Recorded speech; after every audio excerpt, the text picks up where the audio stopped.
All right, and action. Welcome. How's everybody doing? Thank you for watching episode 1 and 2 to everybody that has done so on Haunted Cape Fear and Beyond. Please like and subscribe to our YouTube channel and check us out on Facebook if you have not done so. We'd like to thank our sponsors, Justin Lanassa and the Museum of the Bazaar. We are in the Museum of the Bazaar filming on location in Wimington, North Carolina. I am here with my co-hosts, Hayne and Eric, Auditorium. It's just such a cool... It's like one of the coolest names. It really is. I don't know if I've asked you this before, but how did... And I know this isn't necessarily... We got 3 topics we're going to talk about tonight. We're going to getting to talking about dolls. A couple of things about dolls, right? Mm-hmm. We could talk...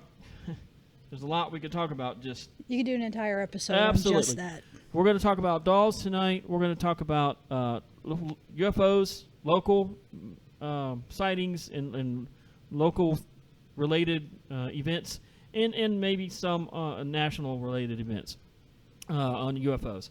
Because we really haven't talked about UFOs. I'm going back to you in just a second here, because you know how I waffle. All right. And we're going to end up on local ghost stories, right? Because there's a bunch. There's a bunch. You know, we have and personal experiences outside of this museum, mm-hmm. right? So we're going to get into that tonight as well. But Eric, stupid chair. It's not the stupid chair. It's the stupid me. I am. I can't. Did we talk about where you came up with your name before? I don't think so. Well, I want to know. I don't know if Hayne wants to know, but I want to know. So, could you just, if you don't mind? I'm not sure. I know I'm kind of putting you on the spot, no. But it's such a cool name. I got a feeling it's got to have some sort of backstory. Well, it does. It was given to me when I first started doing my sideshow career when I was early on. Now, one more second. For those that haven't seen any episodes, or they may be just viewing this episode, Eric Auditorium is a professional sword swallower, and among other things, he's. What would you? How would you say in general what you are and what you do? Well, in regard to my performance, I'm a sideshow performer. I mainly am known for sword swallowing, but I do basically all the working acts of the sideshow. And how long have you been doing this again? Just over 30 years. Okay, so let's go back to how did you get your name? All right, so early on in my sideshow career, it was given to me. I needed a stage name, and a couple older sideshow performers gave me the name Auditorium because I was becoming a human auditorium. All the tattoos on my body are all circus freaks and sideshow greats, and so I was literally becoming a human auditorium. I have tattoos of the Fiji Mermaid. I have tattoos of Francis O'Connor, the Armless Wonder. I've got a portrait of Robert Ripley on my hand. Like everything is circus sideshow related. That's where I got my middle name from, Ripley. So that's it was given to me, and I've been using it longer than I ever used my birth name for. So nice. It is way more my real name than my birth name. Very cool. That is very cool. And I'm sorry, I didn't mean to put you on the spot, but I just. It's got such a good ring to it. You know, it's so catchy. It flows very well. It flows very well. I'm jealous because thank you. I have no. I mean, a lot of people like DeVita, like my last name, DeVita. You know, in high school, most everybody used to just call me by my last name, or they call me Inagata, like in a Garden of Eden, the song. They would call me Inagata. It's actually in the Garden of Eden. Yeah, but weren't they like really high and probably couldn't get the words out? Probably. There was probably some of that involved, I'm sure. But, you know, still not as cool in my opinion as Eric Auditorium. So, I'm sorry, Eric. Hey, you're fine. I was thinking last show that there had to be some sort of rhyme or reason behind that name, and I appreciate you going into that with us, tonight. So, But so let's just go ahead and get right on into. So Justin mentioned in group chat. Let's talk about dolls. I don't know if he's got a thing. I mean, if that's like a thing. Have you ever heard him talk about Eric or hanging?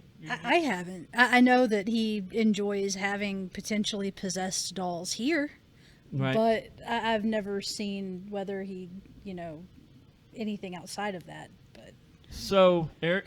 Well, I know that over the years, the museum has gotten a reputation for accepting cursed, haunted, possessed, whatever you want to call it, dolls from people. And that's actually where a lot of the dolls that are hanging up on the way to the back part of the museum come from. So Or let's people have sent them to us. Let's talk about. bring your problem dolls here. Yeah, Now, Hayne, essentially, yes. Hayne, you used to work here. Were these here when you were here, or is Yes. that something new? Yeah, Did you ever get to be on the receiving end of a doll when it came into the museum? Or- Not when I was here. We didn't have any new ones come in. However, I did work extensively with some of the dolls that were here, like cleaning the cases and stuff like that, and it was pretty cool. But I like weird stuff like that. So Yeah. Well, now, Eric, Yeah. would you do? You've got some time here now. Either one of you. So we're going to talk about the dolls here a minute. Do you believe in the stories of them in general, and or have you had any experiences that might be personal since you two have worked? Now, when we did an investigation here, we felt that a couple of dolls moved upon us asking one of the spirits to move the dolls for us. Now, we could try maybe debunk that in a draft, as a draft, like wind, coming through a door or something by the back door. But I would like to think that it was a little more involved than that. well, if you remember, where we picked up what we believed was a vortex was right underneath all of those dolls where Right. they're hanging up, Right. which makes sense. Right. Now, Eric, what's the most, in your opinion, with the local? Now, Hayne, I guess you could share one too, but I'm just going back and forth right now. So, what, in your opinion, Eric, with the dolls that you have here, what do you think are the most? What's the most interesting story in relation to one of the dolls that sticks in your head the most? They're all pretty much. A lot of them are the same. That there's like a child, or what is it? Presenting itself as a child attached to the dolls. Most of the ones in the back there, that's the case. Now, some of those dolls back there have nothing extraordinary about them. They're there as vessels. They're just back there. Right. And then, but this Bozo the clown doll we have over there. Yeah, Bozo. he people really believe that he is cursed. And Now, is there a reason why, or is it just something they just feel? the person who had it before it came here insisted that it was a cursed doll. And people who have challenged that doll have wound up being severely injured. Yeah. So Say that one more time. Wait now. So people, what? people tend to kind of taunt it because it said it's a curse and you're not supposed to look it in the eyes, and people like to challenge it. And people who challenge it end up like walking out of here and getting hit by a motorcycle and having What? legs broken. Or Hayne, have you heard these same stories? Have you? I was here one day when something like that happened. Are you shitting me? Yeah. A girl was staring him in the eye and being really pretty obnoxious about it, showing off her friends, and she walked outside and immediately tripped over literally nothing, broke her arm right outside the door. What? Yeah. Wow. She Now, s- do you she tell swore- people this? Like, Oh, yeah. I mean, in other words, people coming to visit the museum, is that something you two talk about to people coming to There's visit a the there's a museum? warning on Bozo. Okay. Okay. Yeah. yeah, Like, there's a warning. you There's don't a have QR, to talk- there's a you don't QR have to- code you can scan and it'll tell you that Yeah. he's dangerous. Right. It's a but no, the chick, whenever she went outside and broke her arm, like, she swore up and down that she felt something shove her. What? Like, it wasn't just she tripped and accident. Like, she was like, no, something came up behind me and shoved me. And yeah. Wow, that's like I've felt that I've been touched here at least once. Again, sometimes I'm caught up in the moment, and you've been on investigation with me. Eric was here when we did the investigation with the about list. I tried to debunk things, disprove things first, right? So I tried to write that off as maybe I ran into or a bug ran into me or something, but it may not have been, and that's because it's happened to me twice here. I've gotten touched twice here. So and I'm very much the same way. If the way I see it, if something can be disproven, it should be disproven. Absolutely. There have just been so many instances surrounding Bozo in particular that are if they were isolated incidents that were very scarce, it'd be one thing. But for it to happen with the frequency with which it has happened, that's when you start to wonder. It's okay. So Eric, I'm going to ask Hank too, but I'm just switching back for conversation's sake, right? Eric, how many incidences would you say with Bozo can you account for over since you've been working here? I know of at least 4. And I've never had an issue with Bozo, but I don't challenge him. So yeah, right. That's what I did. Show him respect. It's almost like that movie where you say that look in the bathroom, you turn the lights off, look in the mirror, and you say Bloody Mary 3 times or whatever. I don't care if it's real. I'm not gonna. I don't care if it's BS or not. I'm not gonna do it. I don't care who you are. You're not gonna tempt fate. I'm not gonna. As much shit as I've been through in my life, I'll open up a portal to hell, or something. I'm not gonna do it. Would y'all do? Have you done it? I've done it. Oh, I've done Bloody Mary. Yeah. Are you serious? Oh, 100%. Yeah. Do you see who you're talking to? I think I did that. I think the first time I did that, I was like 10 years old. Something like that. Yeah, like, That's hilarious. That's a rite of passage, man. Oh God!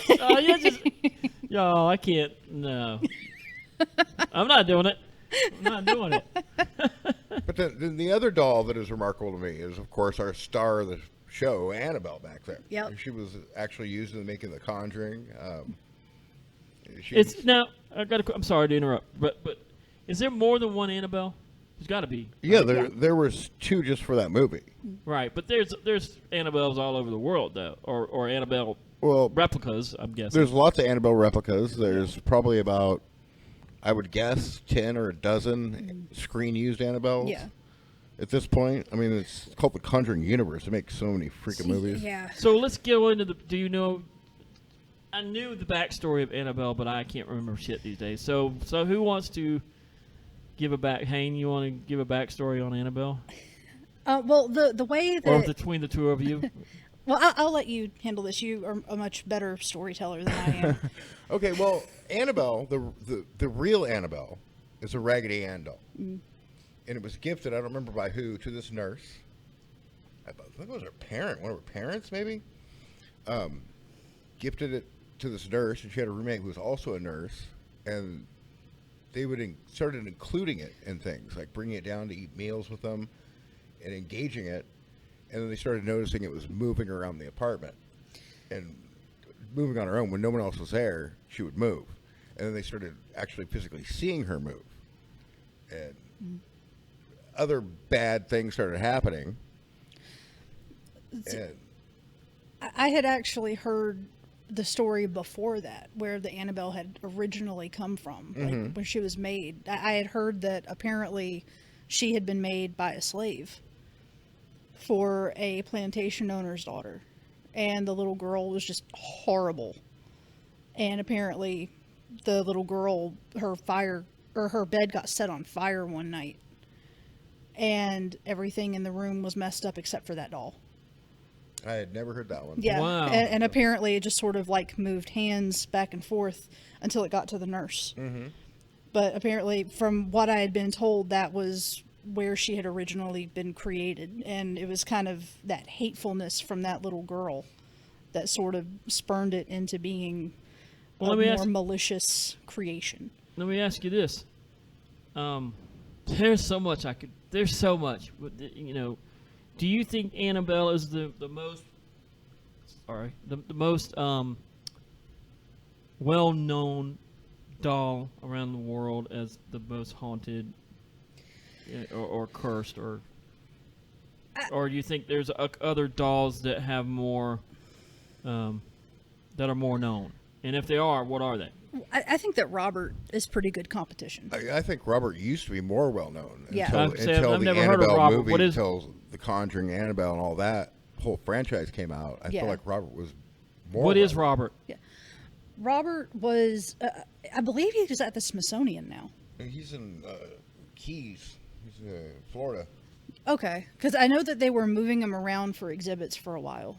Yeah, he travels between two places, but he stays in the Keys. Now, what's Yeah. the backstory on Robert? He was, if anything, okay, things tended to happen around Annabelle, and she would move and stuff. Robert was known for actual physical attacks on the family, and was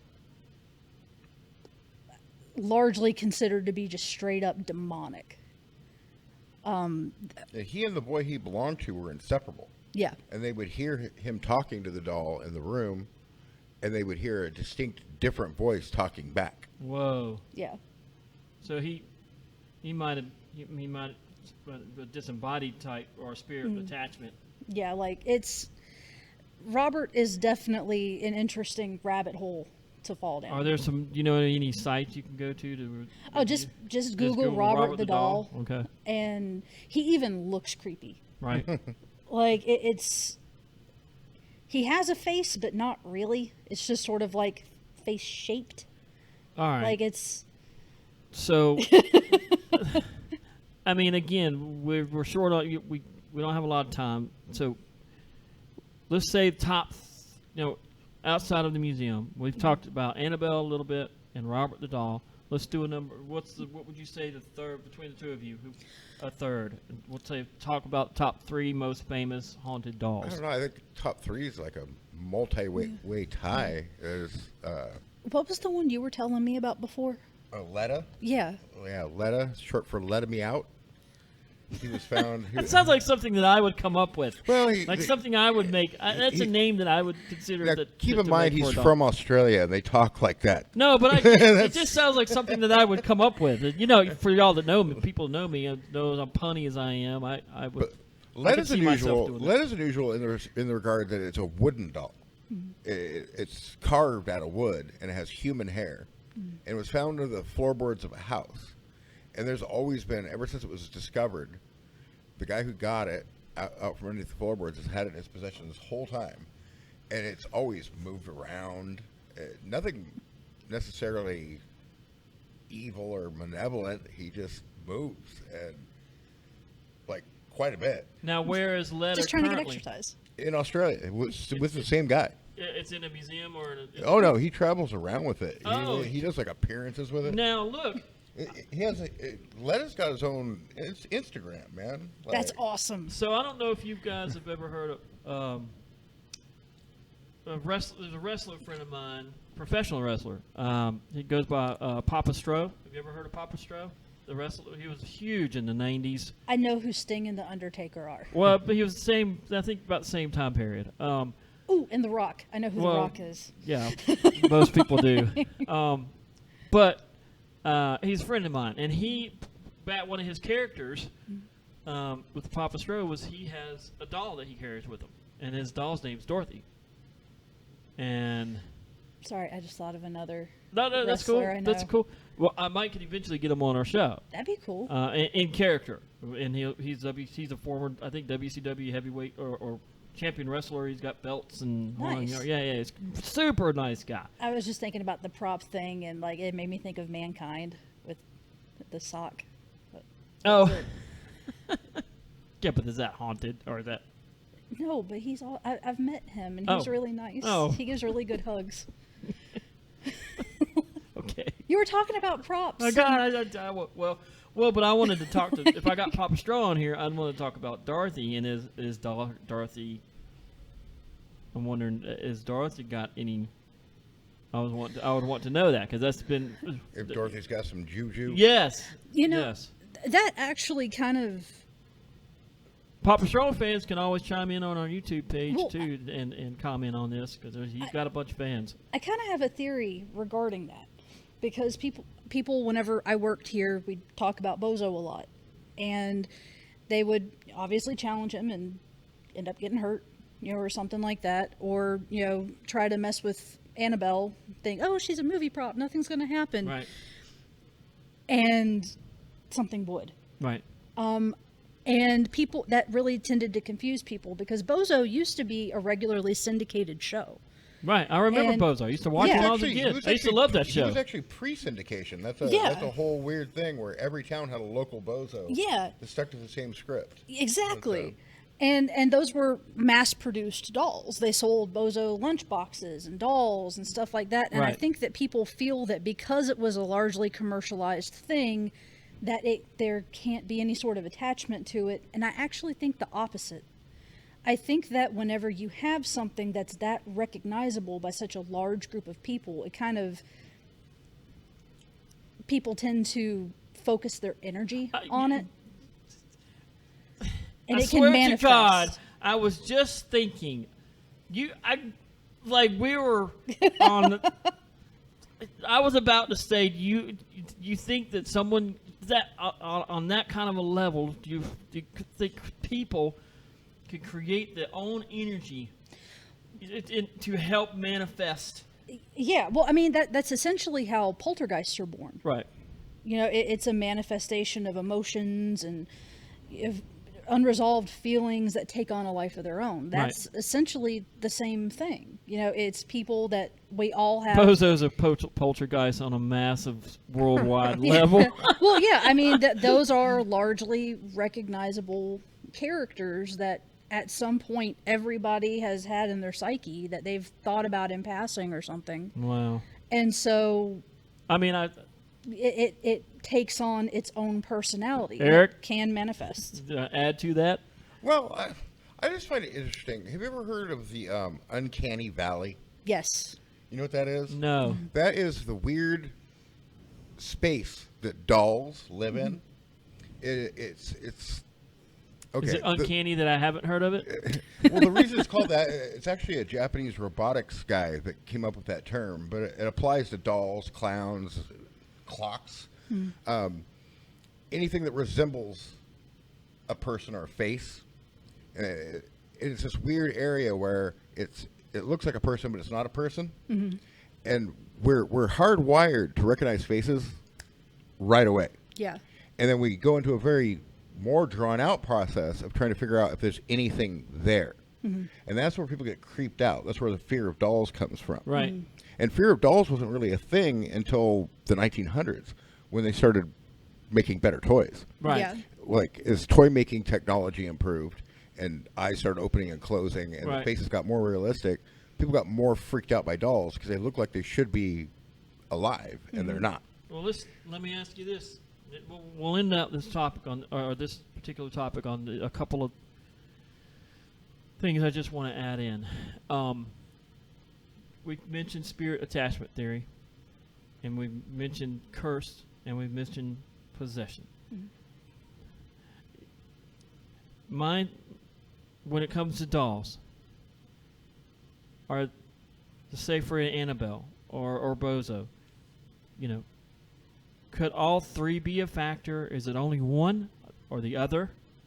You know what I mean? I mean, do you think is there, when it comes to dolls, is there even a difference between possession, cursed, and There's a difference. With a curse, you typically have an individual that is focusing their energy in order to complete a task.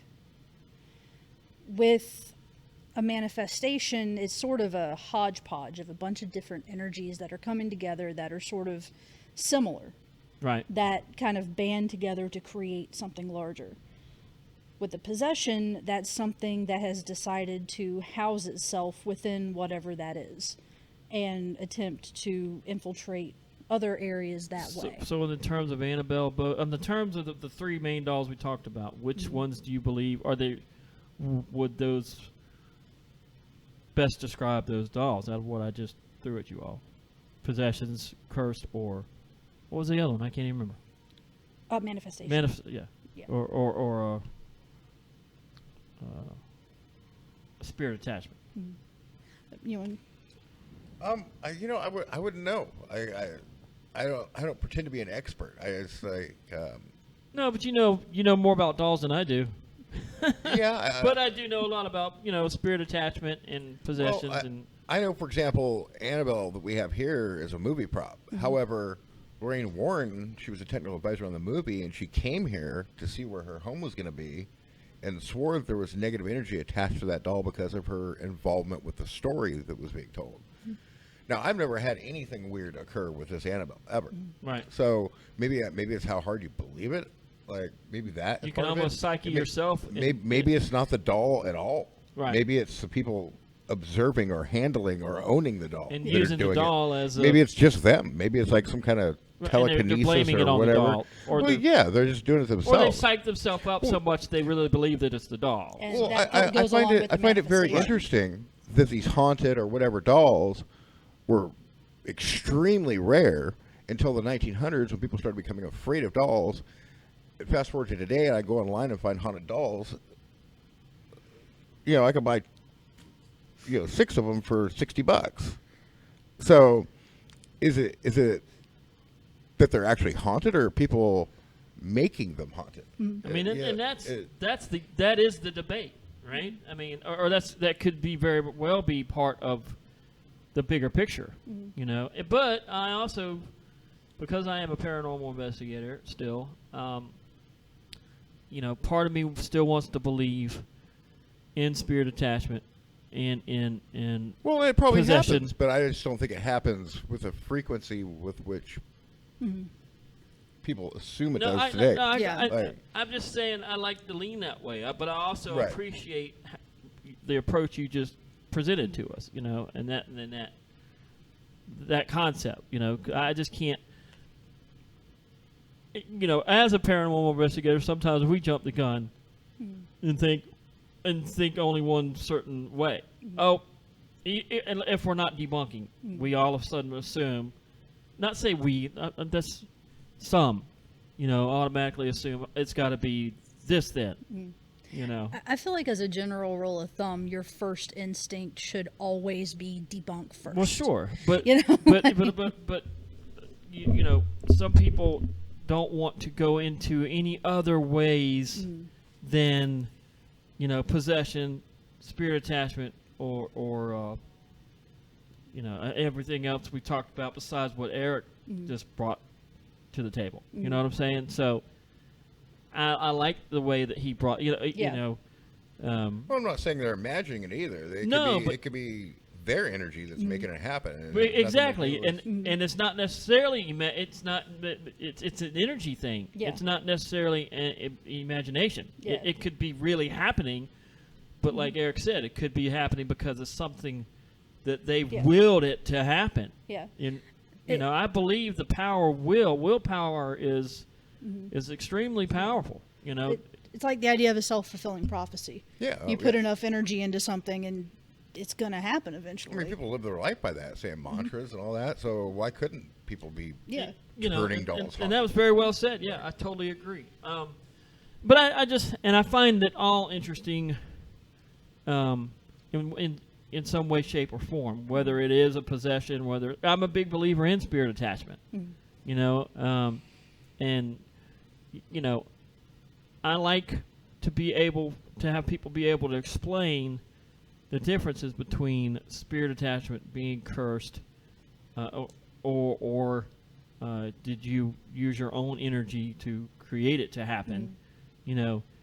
All of that needs to be processed when it comes to paranormal investigators or anybody really that's wanting to get into the reasoning behind certain events that might have taken place with a particular doll. You know what I mean? So, I don't know. I think it's interesting that we've mentioned multiple different avenues in possibilities. Oh yeah. You know, so, and I think that's a good place to stop this particular topic. You know, because I feel like we're going to revisit this in another episode. Oh, absolutely. All right, so we're going to get into the next topic here, and I'm a huge fan. I mean, I'm a pretty big fan of most of our topics in general, anyway, or all of our topics really. So, some more than others, but I'm a big believer in the possibilities of alien life in some way, shape, or form. Not necessarily what's been embedded into our brains due to Hollywood, social media. And I am a UFO enthusiast. Okay, it is a thing. And I have witnessed. Now, before we even get into this, I constantly have to, not constantly, I tend to have to remind people the term UFO means unidentified flying object. It doesn't mean it's a freaking alien attacking us from outer space. It's simply you don't know what it is. You don't know what it is. And it's so, it irks me. I could get on, I'm gonna try to be good, y'all. I'm gonna try not to get on. Oh, I just reminded myself too before you get into this. So I woke up this morning, and there was like these 4 big scratches on my back, long scratches on my back, and my sense of smell was like way greater than it's ever been before, for like about an hour, and I was, I had weird dreams. Go on. No, I don't want to. That's all I'm going to say for now.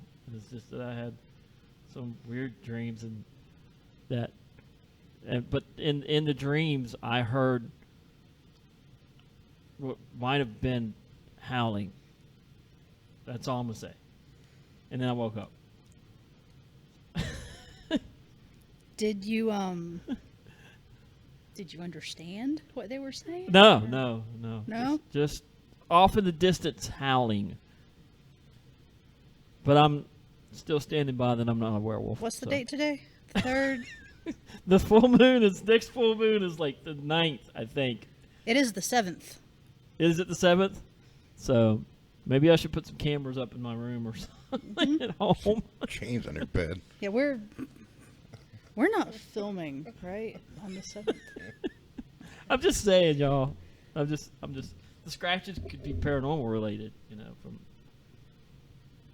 Or cryptid related. Keep telling yourself that, that's my story. So anyway, sorry. We're here for you, Matt. Thank you. Werewolf, what is it? It's like Alcoholics Anonymous, Werewolf Anonymous. Lycanthropes Anonymous. Yes, yeah. Cryptids Anonymous. Is a werewolf a cryptid? Sure. Could it be a cryptid? Or is a werewolf supernatural? I know we're off topic, but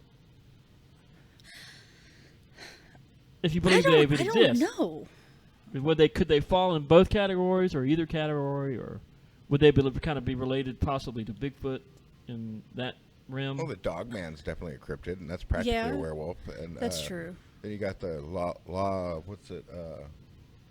the Rougarou down in Louisiana. That's a werewolf. It's a cryptid. Chupacabra. Is Chupacabra? I can't ever say that night. Is that cryptid? That's a cryptid. Yeah, it's cryptid. Okay. So anyway, sorry. I guess werewolf kind of straddles that. I'm gonna knock this Christmas tree over. It depends on who you talk to, I think. Yeah. So this is weird. I've got a Christmas tree next to me in sorry, Pinhead. You attacked the wrong man. I know. Sorry. I said sorry like a million. I was going to say it a million times. Sorry. And I got Pinhead next to me. Is that not weird? It's weird. To me, it goes. He's got a present. Hey. Yeah, he does have a present. So anyway, sorry. Okay, so if you haven't seen the new Hellraiser, you should. It's brilliant. I don't like gore. I'm a werewolf. Wait, no, I'm not. Ah. Does it make you hungry? Is that why you don't like it? I live the gore. I live the the scary movie night in real life with being a paranormal investigator. So I'm not a big. That's what I meant to say. Anyway, NASA, going back to UFOs, has discovered. I think this is recently. So I don't know if Eric, do you follow national UFO news and all, or Hayne, do you? Not really anymore. I kind of used to, but not so much anymore. So a few years ago, there was an object that had entered our solar system. Looked like a elongated. Did you guys see about this orb-related object? It looked like a cigar rock, elongated rock. And scientists didn't know. They thought it was a comet at first, or a meteor. Wait, it's a meteor it's a meteorite once it enters the atmosphere, right? I believe so. And it's a meteor. No, it's a meteor when it's a meteorite. It's one or the other. I can't remember. It changes when it enters our atmosphere. Anyway, they thought it was like a comet, and then they thought it was an asteroid. But this thing had its own movement. And then when it came closer into our solar system, where they thought it was going to start, spinning like all the other asteroids and this, that, and the other, it did one of these. Like, so this is our solar system for camera's sake, and this spinning, this thing comes, and then it goes, and it goes. I mean, away. lucky for us. Well, Like, scientists say, you can look this up on the internet. Interstellar visitor or interstellar. What's the word I'm looking for? There's another word for it, but elongated rock formation enters, baffles scientists. They don't know what it is. You can Google it. It's on YouTube. And so this was several years ago. Well, recently another one's entered our atmosphere or our solar system. And I don't know if it's gone yet or if it's still around. I haven't. Now, we can Google that too, but or if anyone sees this on YouTube, feel free to comment about this in the comment section, obviously. But,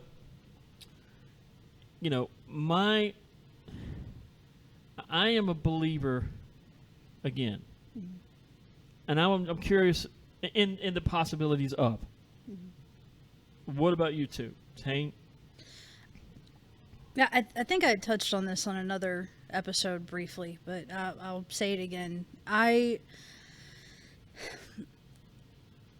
Looking at it logically, to think of the vastness of space, all of the different solar systems that are out there, all of the different galaxies, I believe Endless.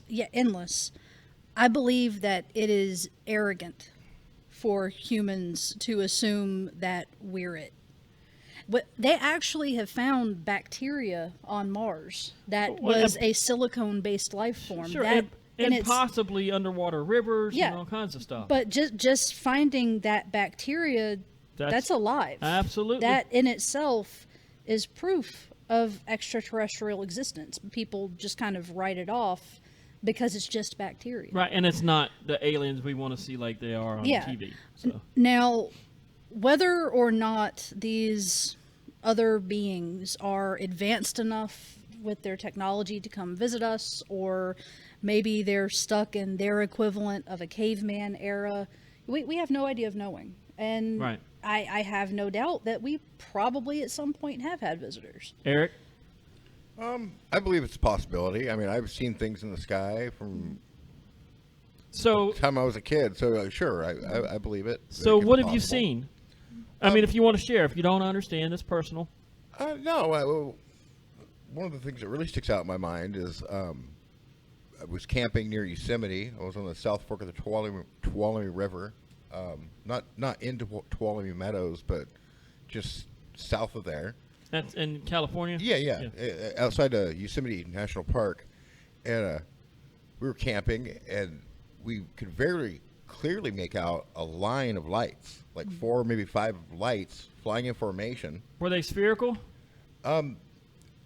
Yes, I mean they wwere kind of far away, so it would Right. be hard to say. I mean they basically kind of look like stars, but they were slightly blue instead of white, like or yellow, Orbish. like most of the stars around. They didn't match. Right? Would you They say were- they were- orbish, maybe? Yeah, Yeah. And they were flying in formation, and then they stopped.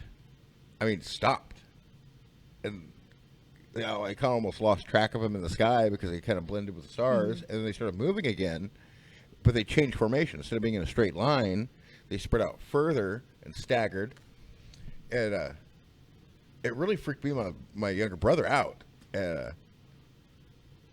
Got home from that camping trip. I was telling my grandfather about it, and he completely believes in UFOs. He worked in aerospace for years. He says that they were reverse engineering alien spacecraft. So, with coming from having a grandfather like that and seeing these things in the sky when I was a kid, and then looking back on it now that I see these Skynet, Elon Musk's little project, that's exactly what it was doing. Right. It was like it was moving around like those Skynet.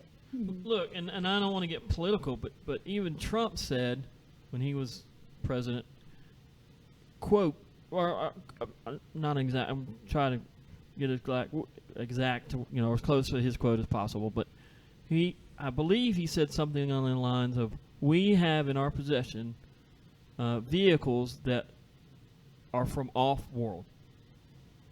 Yeah, in our possession. off-planet aircraft. Vehicle, yeah, in our possession. He says this. And it there are so many people that hate that man so much that they would not believe Somebody because else he said it. Somebody else said it before he did, though. He was just. I'm just saying, as an enthusiast, I look past my,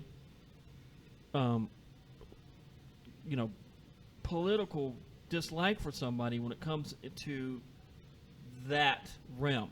It's kind of like finding out that like your favorite thing ever is being served for dinner, but the person that you hate made it. And that gives you you don't want to eat it. Now, I get no, look, I totally get it. But you got to in my opinion. And here's the other thing: we're so distracted by so many other things that's going on in this world.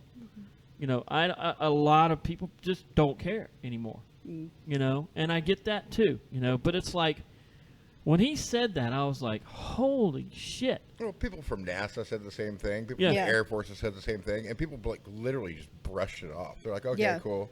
Yeah. Well, yeah. that's like the bacteria that was found. And they were also going to talk about being more transparent and letting us know more about these UFOs, and then we got nothing for years now. Yeah. Since And- these original statements, nothing. Well, and they've released some documents. They were supposed to have this huge release. Wasn't like a huge percentage of it redacted? Yes. Yeah. And it's like here's the thing, and I've talked about this on other shows, and I'll talk about it a little bit with you all, and with this new show, just because I feel like it's important to maintain, this level of where we're at with this conversation. But there are a lot of people that believe in government, that believe that we are not, as a society as a whole, as a species, we are not ready. I agree with that. You know what I mean? And not only are we not ready, there are those that believe that we are working with aliens currently, right? And I'm just real quick, and if they were to come out and spill all the beans about aliens, and again, this is a little bit different than UFOs, but it's still it's related. So, but they would jeopardize current operations that are. It jeopardized countless lives. That's what I've been told by resources of other enthusiasts, over the past few years. And I don't have any proof to this. Yeah. Just, I'm a massive horror movie fan. yes. Believe it or not, my favorite movie quote of all time, it sounds ridiculous, isn't from a horror film. It's actually from the first Men in Black. And it's when Tommy Lee Jones and Will Smith are sitting on the bank of that river on that bench. It was a and great he's- movie. The first yeah. one was great. And he's trying to convince Will Smith to join. Right. And Will Smith is questioning, why don't you just tell people? People are smart. They can handle it. Right. And Tommy Lee Jones says, like I said, favorite movie quote of all time, a person is smart. People are dumb, panicky, dangerous animals, and you know it. That's right. That is where, and we're still there. Eric, would you like to chime in on any of this? I think that's kind of true, that people can be panicky, but I also don't think I trust the government to know what's good for everybody. Oh, I agree No, with I that. totally I agree agree with with that that. completely. So I don't know. But in regards to, I would tend to believe that if they were here, and we were, not say we, world leaders were working with them, it could jeopardize, it could possibly hurt people with operations that you wouldn't want to get hurt, in some way, whatever way, I feel like if there were regular interaction, I feel, one, the government would be using it to reverse engineer weapons that they maybe got from them. Right. They would absolutely seek to weaponize every bit of technology that they could. Right. There's no way that they wouldn't.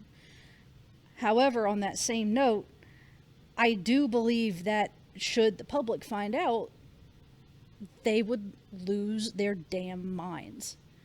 So I don't like the idea of government overreach and government control. However, as a collective, religion comes into play.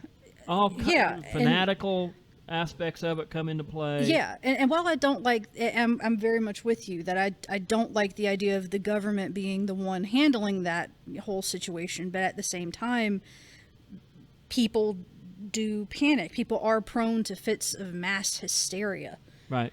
And we don't function well as a collective. Yeah. We really don't. And we're functioning even less well these days as Yeah. a collective, in my opinion. And granted, this is just as someone in the United States. There are other nations where they've proven they come together great. Right. But here, we tend to be a little bit more geared I towards still the think self. people would be shooting at spaceships if one Yeah. thing, Yeah. like in the movies. I honestly think that would happen. Yeah. So Like, we're a little bit too selfish to think of larger issues and contribute to the overall especially good. when it comes to UFOs. I totally, Yeah. and other alien life. Yeah. I try to be as positive as possible, but if I'm being completely and totally honest, I really don't have a whole lot of faith in people. Not Like, in large numbers anyway. no. Yeah, No. I agree. So going back, have you ever had any kind of UFO experience? I have. I've seen random orbs of light that you think are a plane at first that take such a drastic directional change out of nowhere that Right. you really can't explain it. And I've seen them a lot around here. Wilmington is kind of known. So I also work sometimes. Since I'm a UFO enthusiast, I work with a couple of UFO groups, and I'm just an idiot and I can't remember shit. So I might have their name wrong, and I am sorry in advance. I want to say it's ACI. I want to say it's Alien Cryptoid Investigations. Mm-hmm. And they have sources that comes into them, internet sources that comes into them through groups that constantly monitor for UFOs. Mm-hmm. And Southport is a fucking hot spot. Yeah. And now a lot of people don't. I don't even know if I should say this. Maybe I shouldn't. Fuck it, maybe I should. Redacted. Redacted. Well, I'm not going to say where it is, but in our area is one of the largest munitions dump in the country. Mm-hmm. And a lot of people believe, I say in our area, not Wilmington, the greater surrounding areas of Wilmington, somewhere. a lot of people watch this will know exactly what I'm talking about. I'm not going to mention any names, but there is a munitions dump and ammunitions dump. And a lot of people believe that these UFOs are feeding off of this for energy, this dump.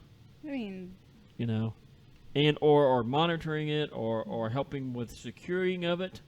Who knows? There's all kinds of possibilities, but they have been seeing in that area over the past few years quite often. yeah.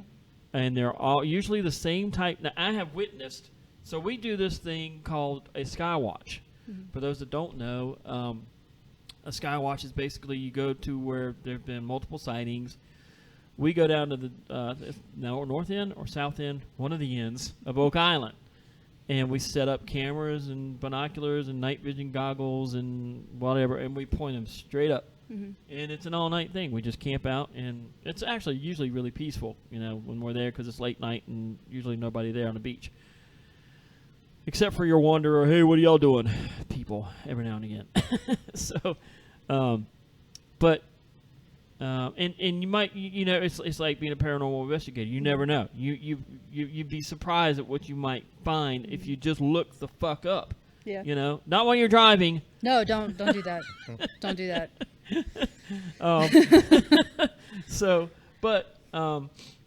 I have the one I have seen is close to what Eric described. I have seen. We were down in Boiler Springs, and sure as shit, at about 3:30 in the freaking morning, these freaking oranges orbs came out of nowhere. Like literally, it was weird. It was almost like they evolved. Is that a good word? Can you evolve into something, or you know Morphed? how you morphed? That's a fucking great word. They morphed into the air or into visibility, right? And then they went into a cloud. There was like 3 of them, and then I thought they were going to use the clouds as cover, but then they came out of the clouds and they dissolved. I mean, they literally imploded into nothingness. It was the craziest shit I've ever.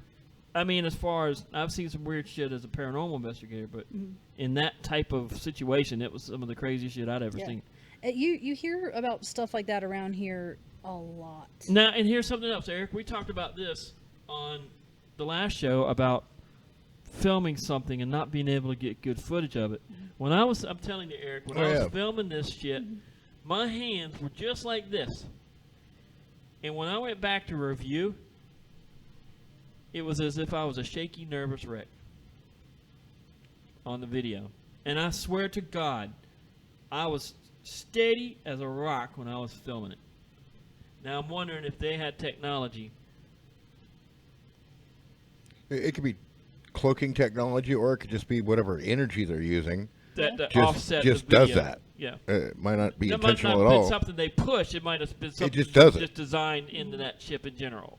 or just whatever energy it is. Whatever. It just No, does it. And that's Right. what I think. But regardless, I was freaked out as much as almost as much as seeing the UFO as I was when I was reviewing that, because I was pissed. I was like, what the fuck? I know I held that phone steady as shit. Or not phone, my camera. I had a night vision camera. And it was just like, it was almost like I picked it up for the first damn time in my life. And I didn't know what the hell I was doing. And it was all shaky and shit. And I'm like, I know my hands weren't shaking when I was watching that video, when I was filming it. I don't know why I just thought of this. Have you ever seen... I know you're not supposed to say this word because it can gain these things' attention. Have you ever seen the documentary SKIN Walker Ranch? I know about Walker Ranch. I've never seen the documentary, though. I've heard stories about it, though. Yeah, there's a documentary about it, about all of the instances that they've had on that property. Check it out. Oh, yeah. It goes into lights in the sky, the weird energy that the place gives off. It goes into the cattle mutilations. Right. And again, we'll talk more about UFOs. We're just, Eric, locally here in Wilmington, have you ever witnessed any, or in the Wilmington area, have you ever had any experiences? With UFOs, no. Yeah. No, not here locally. Now, I've heard people have seen them off of Ricel Beach and off of Carolina Beach. That's about all I've heard in the past 10 years. I live out in Navassa, which Yeah. is... Yeah, I used to live in Nebraska. Yeah, it's like 10, 15 minutes from here. Right. And I've definitely seen stuff out there. Yeah. Yeah. Well, There's just something about this area. yeah, like I said, the ones I know mostly of are in, Southport area, Bowling Springs, Oak Island, down in there. That's usually where we go if we're going to go skywatch. But, you could go out to Carolina Beach and just set up shop overnight and look up. You'd be amazed at what you know. Maybe if we ever do like a live event for this, we should do that. Yeah, just do an all-nighter Yeah. and set up shit and look up. Oh, that means Gotta I'd be have to a go to nice the beach. clear night. It's really relaxing for the most part. And Yeah, but peaceful. we have to go to the beach. I regret my decision immediately. You don't have to go to the beach. We went to in Boiling Springs. We went to the lake. Oh, cool. Yeah, let's do that. One of the lake, Boiling Spring Lake. It was great. We were right off the side of the highway. Of course, The beach. the guys that I was with, they are in tight with all the local authorities. They know everybody knows everybody there just about, and so we have permission, to do what we were wanting to do, and it was worth it because I wasn't expecting. Same thing with doing paranormal investigation. I've done this for so long on the paranormal side of things. I don't expect anything, right? And so I don't set myself up for disappointment. I don't care if something happens or not in these to a point anymore. That and you don't, manifest or not that you actually manifest things, Right, but right. you don't do I? imagine things happening.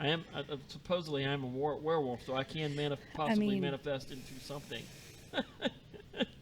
Possibly. That's there's no proof to that. You're just digging that hole deeper. So we'll get more into UFOs. Is it useful that you could just tunnel like that, digging your own hole? You don't have to have a shovel. I'm good at changing the topics quickly, though. I mean, I probably could be a decent politician. I don't know. Sorry, I just had this image of you. I am not a werewolf. Arr! That'd be my logo, my catchphrase. Arr! For every dog, a bone. It'd be like, let's grow. Let's get this nation out of the doghouse. That's right. I was the one that let the dogs out. Anyway, whew. Oh Lordy, It's not going away. no, it's not. All right, so last topic of the night. We've talked about dolls. We've talked about UFOs, and what's Christmas without ghost stories, right? But to recap on the UFO and aliens in general, just real quick. Believer or not believer? I'm a believer, but not in the way that Hollywood wants us to be. You, Hayne? I would say the same. Eric? I definitely believe in the possibility, yes. Okay. So at least we all agree on... Yeah. We're all on the same page on that. That's good. So, you two both believe I'm a werewolf, and I don't believe I'm a werewolf, so... You're outvoted. On that. All right. So, Wilmington is enriched with ghost stories. There's several books. Mako Light being one of the most famous ghost stories in Wilmington area. It was actually out in Delco, I believe, where it originally was it Baldwin? Yeah. Joe Baldwin? Joe Baldwin. Even our river's called the Cape Fear. Yeah. Yeah.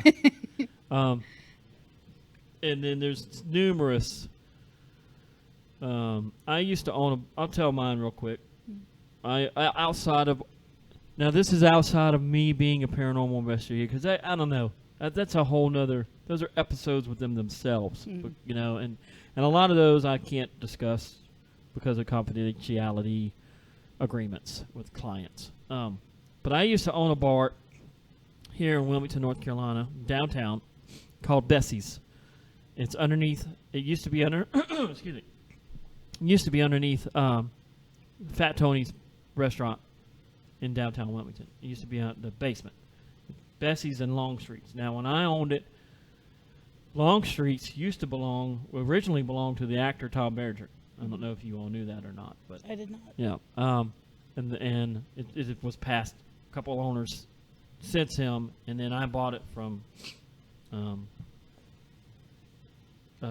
and Lori Butler, and then a couple people bought it from me, and then some other folks bought it, and now it's closed. But that has a history of being haunted. It used to be a hotel back in like the late 1800s, I think, and back then it was considered a 5-star hotel. Yeah. And they had a big fire. People died. William, I believe, was the ghost haunt's name that haunted Bessie's. And I had experiences with William. William was a playful spirit. I don't believe, out of my 15 plus years of doing this, I don't believe every spirit is angry and evil and upset or depressed or whatever. I believe there's all types of personalities in spirits. And I believe that William was one of those. He has shown himself to people.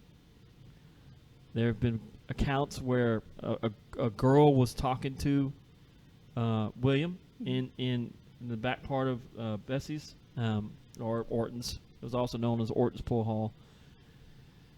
And someone would come up and say, "Who are you talking to?" Well, I was talking to a guy. His name was William. And we didn't see anybody. I've seen shadow figures there.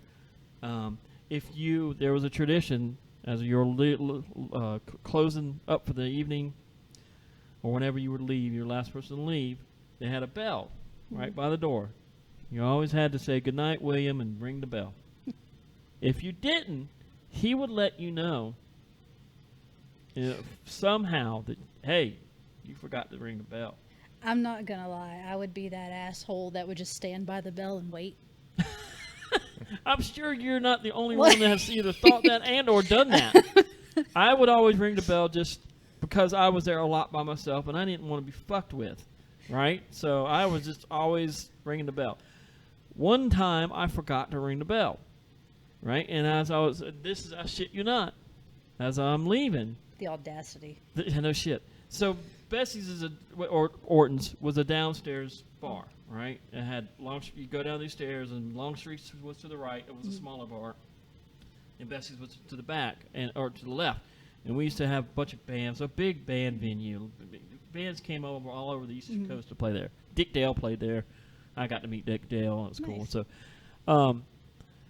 Dick Dale played there the night before I bought it. Oh yeah. We closed on it the very next day, so it's kind of cool. But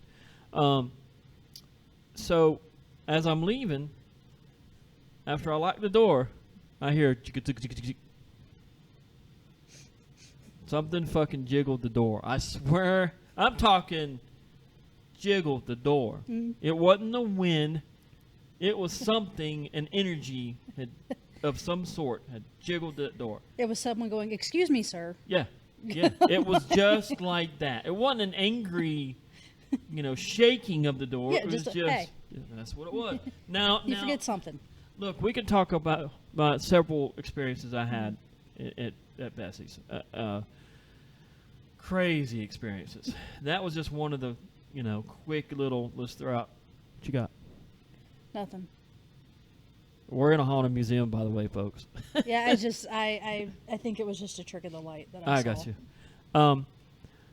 But I never forgot to ring the doorbell. I mean, the bell when I left prior or after that incident, right? Because I was about halfway up the stairs and I heard freaked me out.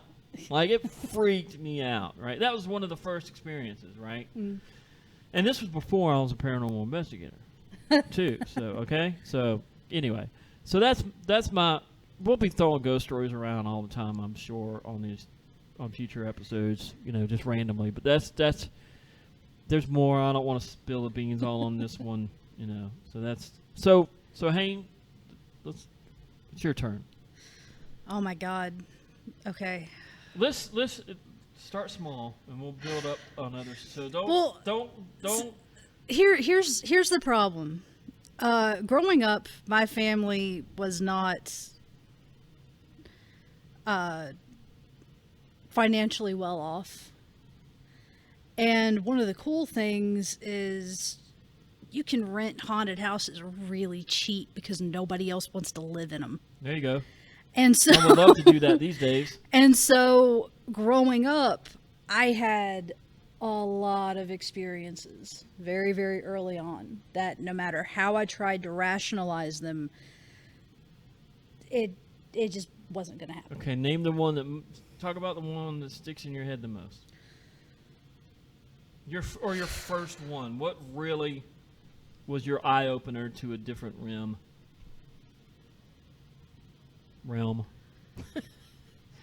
I can tell you the one I thought was the funniest. That's good. Okay, not necessarily in Wilmington. For those not familiar with this area, there's a county not very far from here called Pender, and an area within that called Rocky Point. There used to be this ancient farmhouse, and for a while when I was a kid, my family rented it. It was super cheap because it was in the middle of nowhere. It wasn't convenient. That area hadn't been developed yet. And the first day that my mom and my stepdad take my sister and I to this house, we pull into the property and I look around and I go, yeah, this place is haunted. And my mom's like, you have an overactive imagination. It's fine. It's fine. Why do parents always say that? Yeah. Well, I was like, you know what? Fine, whatever. I know that it's haunted. I just look at this place. Right. Well, so I want to say I was 9 years old, maybe 9 years old. But anyway, so we lived there for a while and I was right. It was haunted. Nobody believed me yet. It's cool. Whatever. The only full bathroom that we had was upstairs. And I remember getting out of the shower one night and starting to walk down the stairs at the other end of the hallway. And the hallway was weird because you had the floor, and then where the steps came up, it was just open floor. So you could have kept walking down the hall and then just fell down onto the stairs. That's weird. It just dropped off. Well, people designed some fucked up houses. It was well, when we moved in that place, it was about an 80-year-old house. Right. Like, it was old. Right. And but anyway, what that also meant that when you were walking down the stairs, it would come to a certain point where you could look to your side and your head would be at eye level with the floor in the hallway going back. And I want to see pictures of that house. I have to look. I know I have some. So Right. It was the weirdest designed house. But so I'm going down the stairs and I hear this really weird noise. And I'm like, what the hell is that? So I look, there's nothing there, turn my head, start walking down the stairs, and I see a tricycle.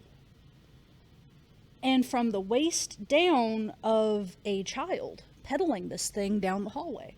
What? And I was like, what the hell? So I turned my head again. When I look full on, it's not there. Yeah. Did you hear that? Yeah. Eric, did you hear that? Mm-hmm. But The museum's talking to us.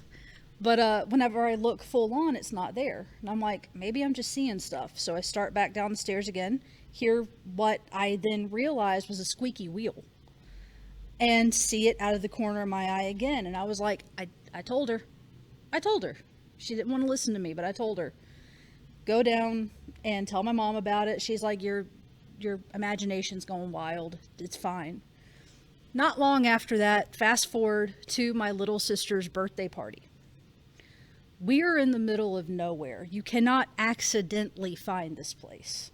You had to get explicit instructions to get there. Right. Nobody's going to randomly walk up on your property because Right. there's nothing there. So we're having the birthday party, and everybody's outside, just hanging out in the yard. All her little friends are out there playing, stuff like that. And my mom goes inside. She can look into the backyard and see it through the windows in the kitchen. And then there's one door off to the side. Well, this little boy runs up and she starts asking him if he likes the party, if he's having fun. And he's nodding his head and he's happy. And my mom goes back to doing what she's doing and then remembers there are no little boys at this birthday party. Oh, man. I knew that was going to be the ending of that. Yeah. And when that realization hits her, she goes to look at him and he's just gone. Of course he is. There's no way he could have left that area without going past her. So she comes outside looking like every drop of blood has been drained from her body. Wow. That gives me chills. Yeah, and she's kind of doing the birthday party thing, trying to be a good hostess, and I'm like, "Are you okay?" And she was like, I think this place might be haunted. I just saw. Now she believes Yeah, you she all was- of a sudden. Yeah, she was like, I just saw a little boy in the kitchen. I think this place might be haunted. And I went, oh really? Tell me more. What makes you think that? Please. Wow. Please. I was right and you were wrong. I know my mom's going to end up watching this, so let's monitor her comments. Right. I love you, Mom, so Oh, much, but I man, was that's- right. That's crazy. All right, Eric. What you got for us? Well, I got a local ghost story for you, and it's not personal experience. It's an old story. People tell it all the time, but I've been in the house. I've checked it out, and it's definitely something. It feels like something's there. So what house is this? Y'all mentioned Joe Joe Baldwin, but this is another Baldwin, but not any relation to Joe. Her name's Emma Baldwin. I know that. She was the wife of a dentist. She used to live on the house on 4th Street. That's right across the street from the cemetery there. Well, they call it a cemetery, but I've heard of that It's really house. a graveyard. It's the Emma Baldwin house. It's the Baldwin and some other name. Yeah, I've heard of house. that. I've heard But that. it used to be, at one time, it was a dentist's office and the residence. And Emma, in life, was pretty staunch lady. She was kind of like a Puritan kind of in her thinking. And she lived to be into her old age. She died peacefully in the house, but everyone who's ever lived there after that said she never really left. And she really disliked misbehaving children, and she disliked unwed couples, particularly if they lived together. And she made it very apparent that she either approved or disapproved. If she liked the people in the house, she'd leave coins, in particular dimes, usually very shiny dimes with old dates on them. And then if she disliked you, she left human teeth. Wow. That's cool. Now, I met a guy. It sounds kind of convoluted, but I met a guy who was friends with one of the owners, and he has several rotten teeth that were found in the house, on the stairs, in the living room. And now, keep in mind that her husband was a dentist, and what dentists did a lot of times with teeth they extracted is drop them in the walls. Yeah. And so there are probably still to this day teeth on that property. But how do they get from in between the walls or under the house to on people's nightstands, on the stairs? That is That's It cool. was Emma doing it. that's pretty. so cool. That is Her way of saying you're rotten. Yeah. that's And the people that live there now, they swear that she's still there. They just made peace with her, and so they don't get the teeth anymore. Right. They let her know that this is still your house. now that's a ghost story I but- could sink but my we- teeth into. Right. Ah. But the people there But don't. have made peace with her. They let her know this is still your house, but we live here now, and we're going to have to coexist. Yeah. And once they had this, I don't want to call it a seance, but like a meeting of minds, everything's been totally copacetic there. Wow. I feel like that's the most respectful way you can approach it. We understand you put a lot of love into this and we don't want to kick Right. you out, but we need to evolve this relationship. And Yes, and that's you said exactly how I was going to say. There needs to be in my opinion, if you cannot, if the entity does not want to leave, or can't leave, there needs to be some sort of mutual agreement made, or if you can make it, Like on Beetlejuice. Yes, exactly. Yeah. Very much like on Beetlejuice. Do you have a personal experience that you want to add, or is that? I mean, we're gonna tell ghosts a lot more ghosts. Yeah, I'll get to personal experiences down the road. Okay, I got you. Fair enough. I'll say this. I am a fan of ghost tours, and I've seen on social media where people get upset because they go on these ghost tours and nothing happens, right? And my response to that is, who are you to make someone want to do something, or something want to do something, or entity? They might not even know you're there. They might even not even be in the, if they have free will to walk around. That is so entitled. Yes, it's asinine, to me when I see that. What I love most about the ghost tours is it's a great way to learn about local history, and network. Yeah. You can meet other like-minded people. I've known people that actually started paranormal teams because they've met people through ghost tours and got talking, yada, yada, yada. And next thing you know, there's a team that's formed, right? So Wilmington has, I'm just going to give a shout out. If people are visiting Wilmington, I don't know if they do it in the off, like in the winter, but I know they do it summer. Well, now that there was a pause, but they've restarted. There's the Haunted Pub Crawl, which is killer as far as actual, learning about a lot of Wilmington history. I love their tagline. The only ghost walk where you're guaranteed to see spirits. Gotcha. I mean, I like it's entertaining, and then there's the ghost walk. I think it's both owned by the same person. I don't know if he would want me to. That's what I did for my bachelorette party. Oh, did you? Really cool. I mean, and it's really cool. It doesn't cost a whole lot of money, and you get a good bit of information about local. That's a great in downtown Wilmington. That is a great tour. They have several different tour guides, two tours a night. Some of the guides are comedians, some are paranormal investigators, some are mediums, some are a mix of these things. And I have been. They all take different routes. You can literally go on an early tour and a late tour, and they'll be totally different from each other. In the past, I've been a guest as a paranormal investigator with equipment on some of those on a tour or two. And that was fun. Didn't they? I don't know if this number has gone up or not, but they used to have something like 27, 28 different locations between all of the tours. I think it's something like that between both tours. Yeah. I think you're close to that number. Is being correct. I remember it was really impressive. You can go on these tours, just a bunch of them, and never see the same place twice. Yeah, and it's just entertaining and fun. I always make sure to get the tour with the Price House. Yes, I think that's the ghost walk. Yeah, it is. So. The Ghost Walk, they have like 4 different routes that they do. Right, So. right. The Haunted Pub Crawl is fun too. I've done both, but I highly recommend it if you're in the Wilmington area. Also, come by and check out the museum. You never know, you might see something while you're here or have an experience, because we all three of us truly believe, and so does Justin, and other employees that work here and have worked here in the past. They all believe this place is haunted. As a paranormal investigator,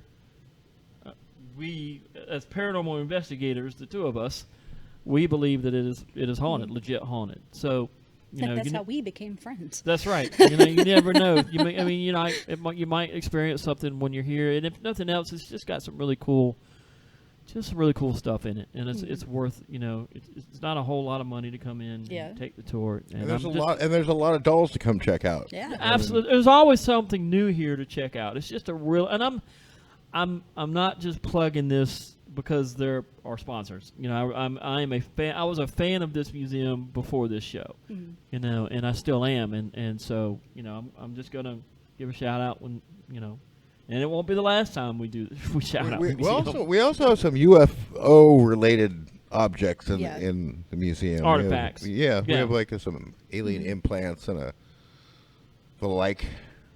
So Wasn't cool. there a piece of wreckage? oh yeah, it's It's still over there? yep. Cool. Yeah, so come check it out, y'all. And look, we're going to wrap this one up.